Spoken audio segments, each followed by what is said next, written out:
नमस्कार दोस्तों, ocean network में आपका स्वागत है। उत्तर प्रदेश में एकाएक फिर से गुंडागर्दी क्यों शुरू हो गई है?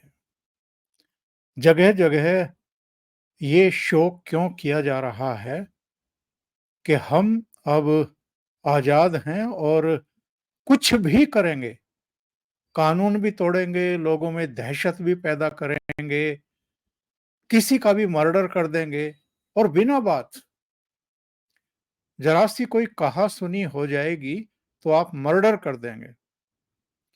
और बाइक्स पर देर रात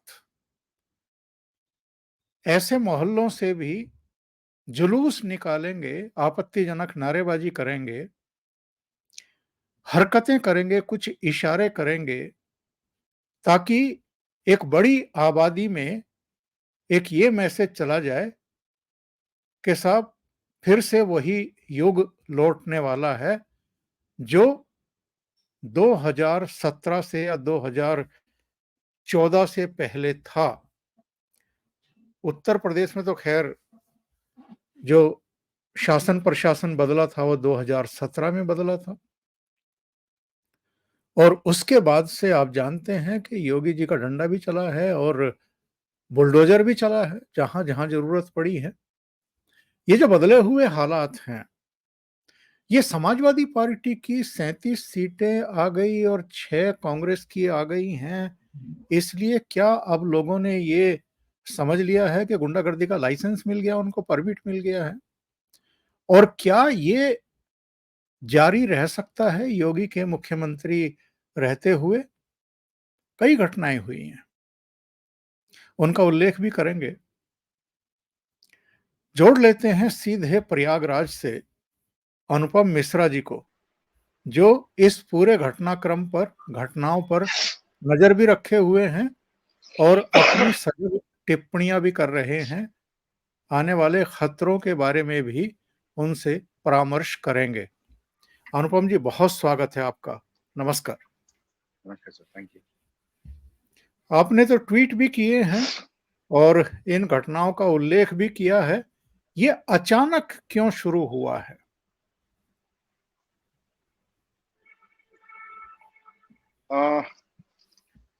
देखें, मैं कुछ घटनाओं का उल्लेख करना चाहूंगा ओमकार जी। सबसे पहली जी। घटना मैं बताता हूँ लखीमपुर खीरी में। वहां पे धरौरा एक विधानसभा क्षेत्र है। वहां से आनंद भदौरिया समाजवादी पार्टी के चुनाव जीते और उसके तुरंत बाद जो वहां पे सीमा सुरक्षा बल के सेंट्रल फोर्सेस थी, उनको चप्पलों से और बोतलों से दौड़ा दौड़ा कर मारा गया। वो वीडियो मैंने अपने ट्विटर पे डाला है। और किस तरह उन्होंने गेट बंद करके अपनी जान बचाई और इतनी भद्दी भद्दी गालियां किस बात पे। वो तो किसी और इलाके से आए हुए लोग हैं। वो तो उत्तर प्रदेश के लोग भी नहीं, वो तो यहाँ की चुपचाप चुनाव करा रहे थे, काउंटिंग करा रहे थे। और सोचिए कचहरी में हो रहा है। दूसरी घटना जो मैं उल्लेख करना चाहूंगा वो सहारनपुर की है, जहां पे थाने के सामने तमाशा किया जा रहा है और पूरी रात हुड़दंग और गालियां चली हैं इमरान मसूद की जीत पर।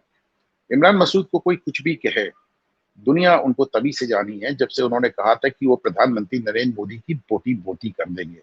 और सिर्फ बोटी बोटी ही नहीं कहा था, उन्होंने कहा था कि गुजरात में समझ लेना, जहां 5% मुसलमान है, यहाँ पे 20% मुसलमान है, और अगर तुम उत्तर प्रदेश में घुसे भी तो हम तुम्हारी बोटी बोटी कर। खैर, मोदी आए भी, 3 बार जीते भी, बोटी बोटी तो अलग बात है। ये देखना बड़ा इंटरेस्टिंग होगा कि अब जब इमरान मसूद पार्लियामेंट में जाएंगे तो मोदी उनके सामने ही होंगे, वो देखना पड़ेगा। तीसरा, एक अमरावती की घटना सामने आ रही है सर। अमरावती में वहां पे लोकल एक कांग्रेस उम्मीदवार के समर्थक वहां पे, और वो पूरे के पूरे मुस्लिम समुदाय से आते हैं। वो गंदी गंदी, वो माधवी लता को लेकर गंदी गंदी बातें कह रहे हैं और बहुत ही अश्लील वो कर रहे हैं, इशारे कर रहे हैं। जी हाँ, इसको जी मैंने हाँ। पश्चिमी उत्तर प्रदेश के हवाले से मुझे मालूम नहीं था, मैंने डाला और बाद में मैंने देखा ये अमरावती की घटना है। चौथी घटना जो मैं जिक्र करना चाहूंगा, पंजाब में आज जो स्वर्ण मंदिर है, गोल्डन टेम्पल, उसमें जमाने बाद, मैं समझता हूँ 30-35 साल बाद, और सैकड़ों लोगों की भीड़, हाथ में भिंडरा वाले के पोस्टर और नंगी तलवारें और खालिस्तान जिंदाबाद। तो ये पंजाब, तो मैं आपके हर शो पे कहता हूँ कि केजरीवाल ने अकेले दम इस आंदोलन को वापस जिंदा कर दिया। और अकेले के केजरीवाल, चूंकि अब वहां तो केजरीवाल ने तो जो आग लगाई थी लगा ही दी। अब वहां सबसे ज्यादा सीटें कांग्रेस ने जीती है। और कांग्रेस राज में पंजाब का क्या हाल हुआ, हमारे यंग दर्शक उसको याद नहीं करेंगे, लेकिन वो लोग जिन्होंने 1980 का और 1990 का दशक देखा है, उन्हें बखूबी याद होगा। फिर मैं कश्मीर का जिक्र करना चाहूंगा, जहां पे गुलमर्ग में एक पुराना शिव मंदिर जो कि महाराजा हरि सिंह की पत्नी ने आज से करीब 110 साल पहले बनवाया था, और बड़े उसके वहां पे लोग टूरिस्ट जाते थे। और आपको याद होगा 1974 में एक फिल्म आई थी आपकी कसम, और उसमें राजेश खन्ना और मुमताज ने उसके सामने एक बड़ा जबरदस्त डांस किया था, जय जय शिव शंकर कांटा लगे ना कंकर ये प्याला तेरे नाम का पिया। उसको कल रात को जला के राख कर दिया गया। किसी को नहीं मालूम किसने जलाया, कैसे किया, क्या किया। लखनऊ का जिक्र करना चाहूंगा, वहां पे जुलूस भी एक बड़ा अजीब सा निकला, और वहां पे कुछ लोग बम बनाते हुए भी पकड़े गए, क्योंकि वो बम फट गया और बनाने वालों को ही घायल कर दिया। और अंत में मैं अखिलेश यादव का जिक्र करना चाहूंगा, जिन्होंने पत्रकारों से कहा कि तमीज से आ जाओ वरना हम तुमको दूसरे तरीके से ठीक कर देंगे। दूसरा अखिलेश इलाज यादव कर देंगे। पत्रकार जी। उनका दूसरे तरीके से ठीक कर देंगे, कि दूसरा तरीका क्या है साहब। अखिलेश यादव पत्रकारों से इस तरह की बातें करने के लिए पिछले 1 डेढ़ 2 साल से देखे जा रहे हैं, लगातार पत्रकारों को धमकी दे रहे हैं। मुझे तो याद आता है जब वो मुख्यमंत्री थे, तो रवीश कुमार के शो में उन्होंने अंग्रेजी के एक पत्रकार, टाइम्स ऑफ इंडिया में एक एक पत्रकार के लिए कहा था कि अगर मैं औरंगजेब की तरह होता तो मैं, मेरी इच्छा थी तो कि मैं एक तलवार निकाल के इस पत्रकार का गर्दन काट देता। आप सोचिए इस तरह की तालीमानी बातें देश के सबसे बड़े सूबे का मुख्यमंत्री कर रहा है। तो अब ये जाहिर सी बात है, ये अपने आप में ये सारी चीजें बहुत ज्यादा डिस्टर्बिंग है। और चारों तरफ एक जैसे एक मतलब सिर्फ अच्छा, इसमें कोई बहुत ज्यादा चौंकाने वाली बात नहीं है। चौंकाने वाली बात इसलिए नहीं है कि यदि आप चुनाव प्रचार में 2 जगह अखिलेश यादव बोल तक नहीं पाए, उनके समर्थक इस कदर उग्र हो गए। मैं अक्सर जिक्र करता हूं कि जब अखिलेश यादव मुख्यमंत्री थे तो प्रयागराज में डिम्पल यादव हमारे अपने, जहां मेरा घर है वहां पे वो आई थी। उनके उस समय ऋचा सिंह यहाँ से चुनाव लड़ रही थी, और वो वीडियो बहुत ज्यादा वायरल है, डिम्पल यादव करके, आप कोई भी आदमी इसको यूट्यूब पे देख सकता है, जहां पे उनके साथ सिपाहियों ने इस कदर अभद्रता की। और वो बार बार कह रही हैं कि मैं तुम लोगों की शिकायत अखिलेश भैया से करूंगी। और इमेजिन कीजिए कि उस समय अखिलेश भैया मुख्यमंत्री थे, मुख्यमंत्री की पत्नी जिसको वाइस सिक्योरिटी प्राप्त है, जो खुद सांसद है, उसके साथ इस तरह का दुर्व्यवहार। और सो मच सो कि जब डिम्पल वहां से स्टेज से उतर के जाने लगी, तो सिपाहियों ने उनकी गाड़ी के आगे गाड़ी लगा के उन्हें रोकने का प्रयास किया। तो ये एक पूरा एक पैटर्न होता जा रहा है। और समाजवादी पार्टी ने मैं थोड़ा सा समय अधिक ले रहा हूँ ओमकार जी, जी हाँ, पर मैं प्लीज। इस सारी बातें बता दूं। तो समाजवादी पार्टी ने एक नया शब्द, एक बल्कि फ्रेज कहिए, इजाद किया था, जिसको हम हल्ला बोल कहते हैं।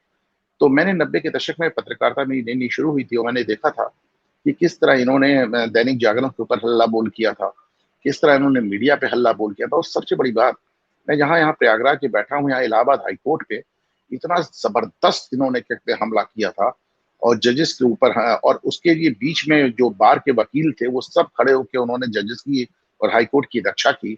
और उस समय जो बार के सेक्रेटरी थे उमेश नाथ शर्मा, मैं उनके साथ वहां पे खड़ा हुआ था। एक पुलिस वाले ने अपना हेलमेट मुझे दे दिया था, और बार के जो सेक्रेटरी थे उनका हाथ टूट गया था पत्थरबाजी में। और समाजवादी पार्टी के जो पार्टी के लोग थे, और चूंकि उस समय मुलायम सिंह मुख्यमंत्री थे, तो बड़ी अजीब सी बात है कि उन लोगों को एस्कॉर्ट, यानी उन लोगों को लेके कौन आया था, एसपीसीटी उस जमाने के, उस जमाने की पुलिस ही उनको लेके आई थी। तो ये एक इनका कल्चर रहा है हल्ला बोल वाला। और ये सिर्फ उत्तर प्रदेश तक सीमित नहीं है ओमकार जी। 1990 में, ये 1989 में मंडल आयोग लागू होने के बाद उत्तर भारत में, उत्तर प्रदेश और बिहार में जो 2 छत्र पैदा हुए, लालू और मुलायम, उन्होंने इसको एक कल्चर बना दिया। और हमारे यहाँ यंग जो व्यूअर्स हैं उन्होंने तो सुना भी नहीं होगा। लालू यादव जो अपनी रैली करते थे तो उसका नाम रखते थे तेल पिलावन लाठी घुमावन रैली। आप सोच के देखिए, तेल पिलावन लाठी घुमावन रैली। और एक आखिरी बात मैं इसमें जोड़ूं कि समाजवादी पार्टी के 8.5 साल से जो प्रदेश अध्यक्ष थे, नरेश उत्तम, अभी वो फूलपुर में, सॉरी, फतेहपुर में चुनाव लड़ रहे थे। और काउंटिंग के दिन उन्होंने एक पोस्ट किया था कि हमारे समर्थकों से मैं अपील कर रहा हूं कि अपनी लाठी डंडा लेके तैयार हो जाइए काउंटिंग के लिए। काउंटिंग में लाठी डंडा लेके आप उन्हें ललकार रहे हैं। उसी दौरान अखिलेश यादव ने भी बयान दिया था कि लड़कों ने सर पे कफन बांध लिया है और मरने मारने पर आमादा है। वो तो अलग बात है कि उनको इतनी सीटें जीतने हैं कि उन्होंने ये भी कहा कि हमारे लड़के शहादत देने के लिए तैयार है। मुझे इस बात की खुशी है, जीते हारे कोई भी जवान जानों की शहादत नहीं हुई, बच्चे मारे नहीं गए। और आप मतलब आप सोच के देखें, देश के सबसे बड़े सूबे के मुख्यमंत्री अगर मरने मारने की बात करते हैं, लड़कों की शहादत देने की बात करते हैं काउंटिंग के दौरान, तो मैं सिर्फ यही कह सकता हूँ कि ये बड़ी ही दुर्भाग्यपूर्ण स्थिति है ओंकार जी। कांग्रेस ने भी साहब एक बयान जारी किया था कि सभी कार्यकर्ता और नेता जो है वो जिला जिला ऑफिस में पहुंचे, प्रदेश ऑफिस में ये पहुंचे। इन्होंने ये इन्होंने सपा से सीखा। ये इन्होंने जी सपा से सीखा। ये जी सपा जी। के साथ उन्होंने आज तक कांग्रेस ने ऐसा कभी नहीं किया। सपाई तो बहुत जमाने से काउंटिंग के मतलब वोटिंग से लेके काउंटिंग तक, जहाँ पे काउंटिंग होती है, जहाँ ईवीएम रखी जाती है, उसके आगे खटिया बिछा के रात बिताते हैं। तो उनको इस तरह का ड्रामा है। और उन्होंने, आपने देखा कि कई बार डीएम और एसडीएम की गाड़ियों पर हमला कर दिया कि इसमें ईवीएम तो नहीं जा रही है। तो उनका अपना तरीका है। मुझे याद है जब कन्नौज से डिंपल यादव निर्विरोध जीती थी, तो चूंकि कन्नौज एकदम जीटी रोड पर है, तो जीटी रोड पे सारी गाड़ियों को रोक रोक के सपा कार्यकर्ता, उस समय चूंकि इनकी सरकार थी समाजवादी पार्टी की, तो सारे कार्यकर्ता एक एक गाड़ियों की तलाशी ले रहे थे कि ऐसा ना हो कि कोई उम्मीदवार वहां पहुंच जाए पर्चा दाखिल करने के लिए। तो ये एक, मुझसे अक्सर लोग कहते हैं ओंकार जी कि आप समाजवादी पार्टी को लेके बहुत क्रिटिकल हो जाते हैं, आप बड़े आलोचक हो जाते हैं। मेरा अपना मानना है, देखिए मैं मध्यम वर्ग से आता हूँ। हकीकत ये कि सरकार की जितनी पॉलिसीज होती है ओंकार जी, ये उच्च वर्ग के लिए होती है या नीचे वाले गरीब तबके के लिए होती है। मध्यम वर्ग का आदमी तो आज भी अपने हाथ से अपना कुआं खोद के रोज पानी पीता है। वो कहता है साहब हमें कुछ दे मत सकिए, तो कम से कम हमारा छीनिए नहीं, गुंडागर्दी दहशत और क्राइम ना फैलाइए। और ये चूंकि ये लॉ एंड ऑर्डर पे योगी आदित्यनाथ का कंट्रोल है, आप देखिए उसके बार बार जिक्र होता है। पर आज जो मैंने आपको घटनाएं बताई, वो आपने देखा कि उससे उत्तर प्रदेश की नहीं है। वो सहारनपुर से लेके अमरावती और कश्मीर से लेके पंजाब तक चारों तरफ एक ऐसी चीज नजर आ रही है। मतलब मैं तो उसको एक मजाकिया अंदाज में ट्विटर पे कह देता हूँ कि अभी तो पार्टी शुरू हुई है, लेकिन यकीन माने ये मजाक की बात बिल्कुल नहीं रह गई। एक और बहुत भयानक घटना अभी अभी चंडीगढ़ एयरपोर्ट पर हुई है। जी जी जी। कंगना रनौत को सीआईएसएफ की एक जवान ने थप्पड़ मारा है और किसानों के समर्थन में नारेबाजी की है। वर्दी में ये हरकत की गई है। जब सिक्योरिटी चेक कर लिया गया, उसके बाद इस महिला कांस्टेबल ने कंगना रनौत को थप्पड़ मारा है। हालांकि अभी जानकारी मिली है कि इसको गिरफ्तार भी कर लिया गया है, इसको सस्पेंड भी कर दिया गया है। इसका नाम लेकिन कुलविंदर कौर है। कुलविंदर कौर लड़की है। और ये एक जेंट नहीं, एक लड़की ने मारा है। और ये मतलब एक बड़े अजीब सी बात है, सीआईएसएफ है, सेंट्रल इंडस्ट्रियल सिक्योरिटी जो एक फोर्स होती है, उसकी पर्सनल है, पंजाब से आती हैं। कुलविंदर कौर नाम है। और इन्होंने बिना बात पर उनको ये कह के थप्पड़ मारा कि किसान आंदोलन के दौरान हमें आपके बयान अपील नहीं किए। बहरहाल कुलविंदर कौर गिरफ्तार कर ली गई। लेकिन ये घटना बताती है कि किस हद तक जहर बो दिया गया है लोगों के दिमागों में। डेमोक्रेसी क्या कहती है? आपको अगर अपनी बात कहने का हक है, आपको अगर धरने प्रदर्शन करने का हक है, आप तो बल्कि उससे आगे बढ़ गए। आपने सड़कें जाम की हैं। 13 महीने तक दिल्ली को 4 दिशाओं से दबा करके उसके गले पर घुटना टेक करके आप बैठे रहे कि हमारी मांग मानिए, नहीं तो हम यहाँ से नहीं हिलेंगे। ये भी डेमोक्रेसी नहीं है। ये हरकत, और उस पर अगर कोई कंगना रनौत या कोई मीडिया का आदमी टिप्पणी करता है और उनसे अलग एक राय रखता है, तो आप उस पर हाथ उठाएंगे। और वो केवल एक अभिनेत्री नहीं है, अब तो मेंबर ऑफ पार्लियामेंट भी है। देखें, कर्नल रनौत ने जो कुछ भी बयान दिए थे साहब, वो ऐसा तो है नहीं कि कल दिए थे। और जो कुछ भी उन्होंने कहा, सही कहा गलत कहा, जो भी मैडम को लगा हो, कुलिंदर कौर को, तो जमाने पहले कहे थे। बात कुछ और है ओंकार जी। आज किसान आंदोलन को खत्म हुए 2 साल हो गए, लेकिन इस दौरान तो कंगना रनौत पे हमला नहीं हुआ ना। कंगना रनौत पे हमला तब होता है जब मोदी को देखा जाता है कि साहब वो क्लियर मेजोरिटी पाने से भाजपा चूक जाती है। तो अब मोदी का क्लियर मेजोरिटी ना पाना एकदम से विपक्ष के लिए इतनी बड़ी बात हो गई कि उनके जो समर्थक हैं और या जो उनके उकसावे में आ रहे हैं, वो एयरपोर्ट से लेके सड़क तक, और मैं क्या बोलूं, कहाँ से लेके कहाँ तक एक अजीब अजीब हरकतें कर रहे हैं। ये पहली बार तो नहीं है अनुपम जी। हम और आप जानते हैं, आपने भी इतने चुनाव देखे हैं और इतनी सरकारें बनती और जाती हुई देखी हैं। इतने प्रधानमंत्री बने हैं हमारी आपकी यादों में। 1984 के बाद किसी भी पार्टी को पूर्ण बहुमत नहीं मिला, चाहे वीपी सिंह की हो, चाहे चंद्रशेखर की हो, देवगौड़ा की हो, पीवी नरसिम्हा राव की हो, डॉक्टर मनमोहन सिंह की हो, कितनी भी सरकार, इवन अटल बिहारी वाजपेयी की सरकार भी पूर्ण बहुमत वाली सरकार नहीं थी। इसका मतलब ये है कि आप अराजकता शुरू कर देंगे देश में। देखिए, अराजकता तो चुनाव के दौरान ही शुरू हो गई ना, जब इंजीनियर राशिद तिहाड़ जेल से चुनाव जीतता है। कौन है इंजीनियर राशिद? इंजीनियर राशिद वो शख्स है जिसको पाकिस्तानी आतंकवादियों को हथियार सप्लाई करते पकड़ा गया, जो जाना जाता था कश्मीर में गाय काट के उसकी पार्टी करने के लिए। जो आदमी जमाने से जेल में है वो जीत जाता है। अमृतपाल सिंह, क्योंकि थाने पे हमला करके तलवारों के बल पे अपना आदमी छुड़ाता है और खुलेआम कहता है कि हम अलग खालिस्तान बनाएंगे, और जो कि नॉर्थ ईस्ट की जेल में है वो जीत जाता है। सरबजीत सिंह कौन है? वो बेअंत सिंह का लड़का है। बेअंत सिंह कौन थे? जिन्होंने इंदिरा गांधी की हत्या की थी। वो सिर्फ अपने पिताजी की बात करके और उनकी शहादत का हवाला देके वो जीत जाता है। संभल में आप देखें, शफीकुर रहमान के जो पोते हैं जियाउर रहमान बर्ग, तो उन्होंने चुनाव किस बात पे लड़ा? उन्होंने कहा कि मेरा चुनाव अतीक, अशरफ और मुख्तार अंसारी, शहाबुद्दीन, हमारे भाइयों की कुर्बानी पे, हमारे भाइयों की शहादत पे है। उस शहादत के नाम पे वोट भी मांगा जाता है और वो जीत भी जाते हैं। सहारनपुर में जो शख्स जीते, मैं फिर से दोहरा दूं, उनको हम सिर्फ इसलिए जानते हैं कि उन्होंने देश के चुने हुए प्रधानमंत्री को टुकड़े टुकड़े, बोटी बोटी कर डालने की बात कही थी। वो जीत जाते हैं। कैराना में आप देखिए, जो नाहिद हसन की फैमिली जो जीती, इकरा हसन, उनका उनका नाम सबसे पहले तब आया था जब कैराना से हिंदुओं का पलायन हो रहा था। वहां मास कन्वर्जन हो रहा है तो हिंदू भाग रहे थे, तो वो जीत जाते हैं। तो आप इसको भी देखें ना। और मैं जब बड़ी चर्चा हो रही है अयोध्या की, कि साहब अयोध्या हार गए, अयोध्या हार गए, तो इस बार तो मैं देखा अयोध्या में नारा ही अजब था। वहां से अवधेश कुमार लड़ रहे हैं और वहां पे वो पासी समुदाय से आते हैं, और अयोध्या का नारा था कि ना मथुरा ना काशी, अब की बार अवधेश पासी। वो भी जीत जाते हैं। तो एक एक एंटी नेशनल से लेके, क्राइम से लेके, जातिवाद से लेके, मीसा भारती जो 2 बार से हार रही थी, वो जीत जाती हैं, आपने देखा। और मतलब इस बार चुनाव एक अजीब हुआ, और मैं मानता हूं कि जितनी बड़ी मात्रा में क्रिमिनल्स और एंटी नेशनल एलिमेंट्स और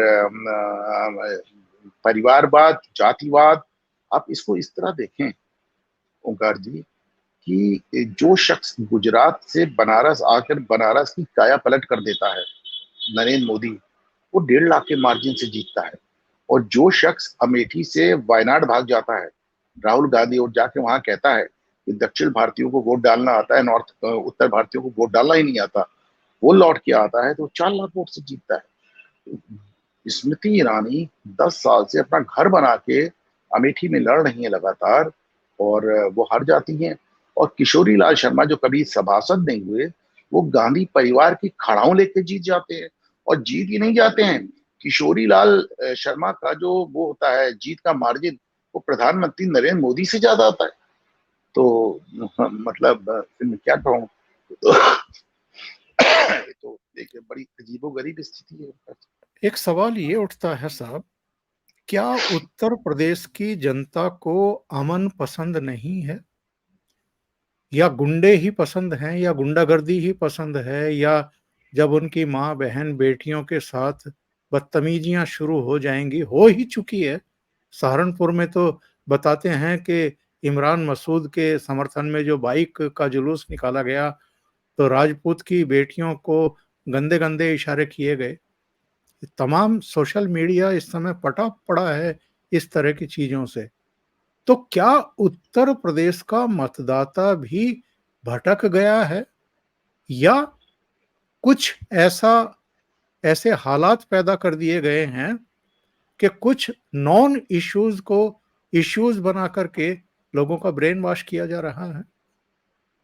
देखिए, उत्तर प्रदेश के लोग, ये कहना कि उन्हें शांति पसंद नहीं, मेरे ख्याल से उनके साथ ज्यादती होगा। पर इसके पहले कि मैं यूपी के लोगों पे आऊं, जो आपने एक बात कहा कि नॉन इश्यूज को इशू बनाना, मैं तमाम बार कहता हूं कि जब आप कहते हैं संविधान बदल दिया जाएगा, तो आपको 2 बातें ध्यान में रखना चाहिए। नंबर 1, संविधान 100 से ज़्यादा बार बदला जा चुका है। जब आप कहते हैं संविधान की समीक्षा, आरक्षण की समीक्षा होगी, तो ये भी ध्यान रखें कि आरक्षण की समीक्षा संवैधानिक है हर 10 साल पे। आपको ये भी याद रखना चाहिए कि बिना आरक्षण की समीक्षा के मंडल आयोग लागू नहीं हुआ था। बिना आरक्षण की समीक्षा के नीतीश कुमार ने आरक्षण बढ़ा के 75% नहीं किया था। आरक्षण की 10 साल की हर 10 साल बाद संवैधानिक समीक्षा कानूनी रूप से बाध्यता है, संवैधानिक रूप से बाध्यता है, तो ये नॉन इश्यूज है। जब आप कहते हैं कि मोदी संविधान बदल देंगे, तो जैसा कि मैंने कहा, एक तो 100 से ज्यादा बार बदला जा चुका है, और दूसरे संविधान बदलने का बहुमत 303 तो उनके पास पहले ही था, 350 आदमी लेके बैठे थे। क्या संविधान बदल देंगे, कैसे संविधान बदल देंगे? तो मुझे लगता है कि जो विपक्ष का प्रोपेगेंडा था, मैं अक्सर एक बात को कहता हूँ ओंकार जी, कि उसका जवाब दिया नहीं। जैसे मैं आपको दो दो उदाहरण देता हूँ। पहला उदाहरण ये देता हूँ कि महंगाई और बेरोजगारी की बात बहुत होती है। तो महंगाई और बेरोजगारी का जो दर है, ये कौन तय करेगा? जो संस्थाएं तय करती हैं, वो तो बताती हैं कि महंगाई और बेरोजगारी दोनों पिछले 20 साल की सबसे निम्नतम स्तर पे। वो तो ये बताती हैं कि सर, मनमोहन सिंह के जमाने में जो 14 से 16% महंगाई थी, आज वो केवल 5% है। लेकिन सरकार द्वारा इनका जवाब ही नहीं दिया गया, आप देखें। दूसरी बात, आपने देखा कि जिस तरह अरविंद केजरीवाल जैसे लोग आकर जब कहते हैं कि मोदी योगी को हटा रहे हैं, अरे भाई, जिस आदमी ने अन्ना हजारे से लेके, प्रशांत भूषण से लेके, योगेंद्र यादव से लेके, आशीष खेतान से लेके, आशुतोष से लेके, कुमार विश्वास से लेके, किसको किसको अपनी पार्टी से भगा दिया, वो बता रहा है कि मोदी योगी को हटा रहे हैं। लेकिन आपने देखा कि भाजपा की तरफ से उसका पुरजोर खंडन नहीं आता है। खंडन जब आता है, जेपी नड्डा जब करते भी हैं, तो 7वें चरण की वोटिंग समाप्त होने के बाद करते हैं। तो उस समय उसका कोई मतलब नहीं था। तो मुझे लगता है कि भारतीय जनता पार्टी अति आत्मविश्वास का शिकार हो गया। जो भी सोचकर, जैसे भी सोचकर, इन्होंने विपक्ष के नैरेटिव का खंडन नहीं किया। ये इनके लिए भारी पड़ा। अब रही बात है कि उत्तर प्रदेश के लोग क्या शांति नहीं चाहते? बिल्कुल चाहते हैं। मैं 2 बातें आपको बता दूं। पहली तो ये कि लोगों की जो पब्लिक मेमोरी होती है, बहुत छोटी होती है। आज तमाम दलितों ने समाजवादी पार्टी को वोट दिया है। ये इस बात को भूल जाते हैं, गेस्ट हाउस कांड इन्होंने सिर्फ सुना है, मैंने देखा है कि किस तरह मायावती पे अटैक हुआ था। जब आप एससी एसटी के मुकदमे देखते हैं, तो आपको नजर आता है कि उसमें तथाकथित, मैं इसको तथाकथित सवर्ण कहता हूँ, तथाकथित सवर्णों की संख्या 7% से ज्यादा नहीं है। 80 से 85% आपको ओबीसी मिलेंगे, उसमें भी सबसे ज्यादा यादवों के खिलाफ मुकदमे हैं। लेकिन आपने देखा है कि समाजवादी पार्टी के राज में एकदम से दलितों का उत्पीड़न किस कदर बढ़ जाता है। उसके बाद भी लोग, पब्लिक मेमोरी शॉर्ट होती है, जैसा मैं कहता हूँ। आज की तारीख में ओंकार जी, वो तमाम लोगों भूल गए हैं वो, जब हम लोग रेल में और ट्रेन में और बस में सफर करते थे, तो बड़ी बड़ी नोटिसें लगी रहती थी, कृपया अज्ञात वस्तुओं को ना छुएं, उसमें बम हो सकता है। वो सब जमाना आप भूल गए कि कभी बनारस में, कभी पूना में, कभी महाराष्ट्र में, कभी दिल्ली में, कभी मुंबई में, कोई रोज एक बम फटता था, वो आप भूल गए। और रोज अखबारों की एक हेडलाइन हुआ करती थी कि सीमा पर पाकिस्तान द्वारा बिना कारण फायरिंग, और बॉर्डर के गांवों में छोटे छोटे बच्चे शहीद हो जाते थे। हम भूल गए। आपने पिछले 10 साल से कोई फायरिंग नहीं सुनी होगी। एक गोली चलाए बगैर आपने पाकिस्तान को दिवालिया कर दिया। तो एक तो पब्लिक मेमोरी बहुत शॉर्ट होती है कि महंगाई क्या थी, क्या आ गई, आंतरिक सुरक्षा क्या थी, क्या हो गई, बाहरी सुरक्षा क्या थी, क्या हो गई। तो 1989 के बाद पहली बार फाइटर प्लेन्स खरीदे गए, सबमरीन्स खरीदे गए, जहाज खरीदे गए, एयरपोर्ट्स बनाए गए, ये क्या नाम है, सड़कें चौड़ी हुई, हाईवेज बने। क्या दूसरी बात, 2 करोड़ नए वोटर आए। जो 2 करोड़ नए वोटर आज 18 साल के आए हैं, आज से 10 साल पहले वो केवल 8 साल के थे। तो उनकी तो जानकारी में भी नहीं है ना।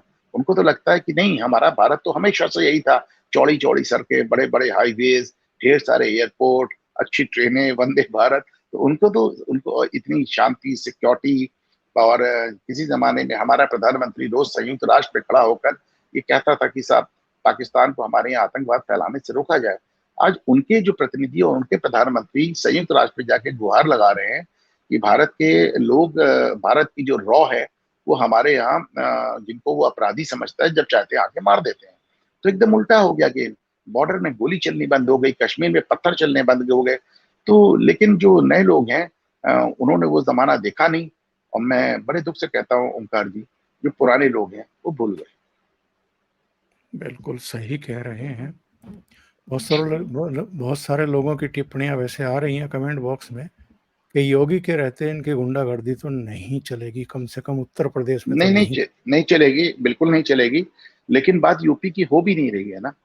मैं तो आपको कश्मीर से लेके, पंजाब से लेके, महाराष्ट्र से लेके, मैं तो सब जगह का जिक्र कर और रहा हूँ। तमिलनाडु आप सोचे, तमिलनाडु आप में तमिलनाडु में आपने तमिलनाडु में 20 सड़क देखिए, पे 20 सड़क पे आपने अन्ना मलई का पोस्टर रखा और उसके ऊपर 20 सड़क पे बकरा काट दिया। उसके क्या तमाशा है। आपको याद होगा पिछली बार एक कांग्रेस वर्कर थे, उन्होंने मोदी के खिलाफ प्रदर्शन करते हुए 20 सड़क पे बछड़ा काट दिया था केरल में। तो आप केरल में बछड़ा काट दे रहे हैं वहां पे, ये क्या, ये अच्छा, ये इस तरह का पागलपन और जुनून खुदा ना खास्ता कहीं किसी भाजपाई से हो गया होता तो सोचिए, ये न्यूयॉर्क टाइम्स से लेके और अल जजीरा से लेके और बीबीसी से लेके देश के मुंह पे कालिक पोत दिया होता इन्होंने। हो रहा है, धुआंधार हो। क्या देख रहे हैं। कंगना रनौत भी जाहिर है आ तो रही हैं पार्लियामेंट के सेंट्रल कक्ष में होने वाले एनडीए के कल के आयोजन में भाग लेने के लिए ही आ रही हैं, और सभी आ रहे हैं। तमाम तरह की चर्चाएं भी इधर शुरू हो चुकी हैं। और मीडिया में तो, हालांकि मैं इन खबरों पर बहुत ज़्यादा विश्वास नहीं करता हूं जो इस समय चलाई जा रही हैं। ये ऐसा मीडिया है जिसको लास्ट टाइम तक भी ये पता नहीं चलता है कि साहब किस किस को शपथ दिलाई जा रही है, कितने लोगों को शपथ दिलाई जा रही है। जब राष्ट्रपति भवन में चेयर्स लग जाती हैं तब इनको संख्या पता लगती है। अब तमाम तरह की खबरें शुरू हो गई हैं नीतीश बाबू को लेकर के और चंद्रबाबू नायडू को लेकर के और उनकी डिमांड्स को लेकर के। आप इन खबरों से कितना इत्तेफाक रखते हैं, और मोदी जी के लिए कितना आसान होगा गठबंधन सरकार चलाना? सर 2 दिन पहले, 3 दिन पहले, जिस दिन नतीजे आए थे, तो मैंने आपके शो पर एक बात कही थी। मैंने देखा किसी ने ट्विटर पे उसको काट के आप ही के शो को चला रखा है। मैंने उसमें कहा था कि या तो नरेंद्र मोदी कम सीटों के कारण प्रधानमंत्री ही नहीं बन पाएंगे, कोई और प्रधानमंत्री बनेगा। और अगर नरेंद्र मोदी प्रधानमंत्री बन जाते हैं, अमित शाह कायम रहते हैं, तो आप मान के चले कि 6 महीने में भारतीय जनता पार्टी को स्पष्ट बहुमत प्राप्त हो जाएगा। इसको ना मैं तारीफ में कह रहा हूँ ना आलोचना में कह रहा हूँ, एक बहुत ही तथ्यात्मक बात कह रहा हूँ कि ये काम तो भाजपा कर ही लेगी। बहुत बहुत धन्यवाद अनुपम जी, ओशियन नेटवर्क के लिए इतना समय निकालने के लिए। और आपका भी धन्यवाद लव खोकर जी, और राजीव भाई आपका भी धन्यवाद कंट्रीब्यूशन के लिए। थैंक यू सो मच जुड़ने के थैंक्स। लिए और महत्वपूर्ण बिंदुओं पर प्रकाश डालने के लिए। Thank you so much. नमस्ते। थैंक्स।